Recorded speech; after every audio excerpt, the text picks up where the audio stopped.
Welcome. Starting with our big story this hour, hundreds of protesters blocked the international airport in Nigeria's Lagos as protests sparked by the police brutality brought the city to a halt.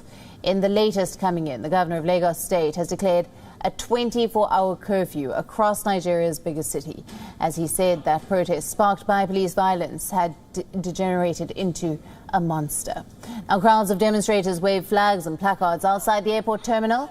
The protest started earlier this month after a video showing a man being beaten, apparently by members of the police special anti-robbery squad, circulated on social media. In response to the protest, the Nigerian government announced that it would disband the special police unit, but the daily protests have continued, with protesters demanding an end to all police brutality and corruption.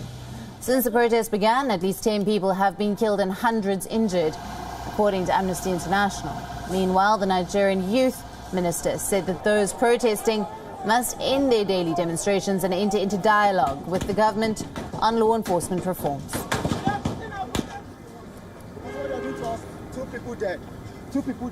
It is time to move to the next stage. That next stage is dialogue, to sit at the table. You have put demands on the table. Demands have been met. You might have other demands. It is only dialogue. And that's been the way of all protests, the way of all conflicts. And it cannot be different in this situation. Nigerian mothers, too, joined the peaceful protests in Lagos. The women demonstrated holding placards reading, "End police brutality, Mothers March," and banners saying, and I quote, "We cannot sit back and watch them kill our children," unquote. Let's come and protest against the killing of my children, against the killing of our children, against the killing of the youth. We want a new Nigeria where righteousness, peace and justice reign, where our children can live, can read, go to school and work and live their life in peace. And we want a new Nigeria where the governance is accountable to the people, not the people that answer to the government. We want a new Nigeria where mothers, fathers and children can live in peace. Our correspondent, Phil Haza, joins us live from Abuja. Good evening. Thanks for being with us. Now, we're getting reports that the curfew has been imposed for the next 24 hours. What does this mean for the city?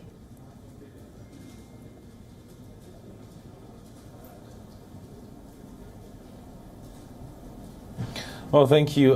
Yes, indeed, the Lagos State has just imposed a 24-hour curfew. It's the second state so far. Edo State took the lead sometime yesterday when, of course, there were reports of thugs taking over the protest, injuring lots of protesters and, destroying government properties.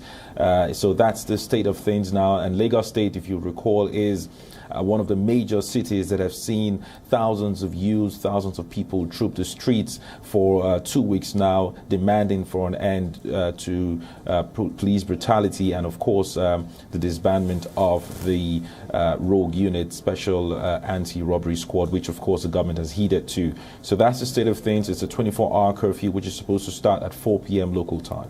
Right, Phil. The protesters who are protesting against the police brutality, as you've said, especially this SARS force, the Special Anti-Robbery Squad, they have blocked Lagos Airport, and the Nigerian Youth Minister has called on protesters to enter into dialogue and stop the demonstrating.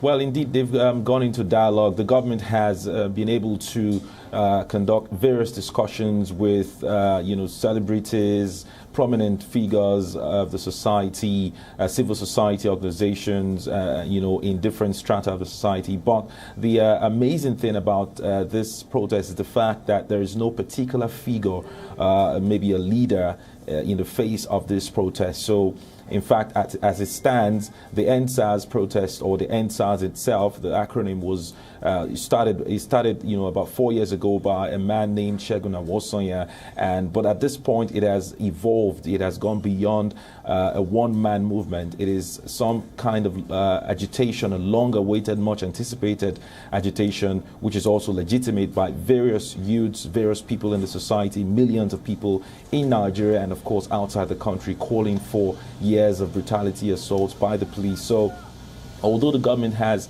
with those discussions, come up with some action points to end, this menace, the youths are not satisfied. Many of them don't trust, the decision by the government, because this is not the first time the government is saying they will end such brutality by police officers. Phil, thank you very much for bringing us all the latest there on the protests that are ongoing in Lagos.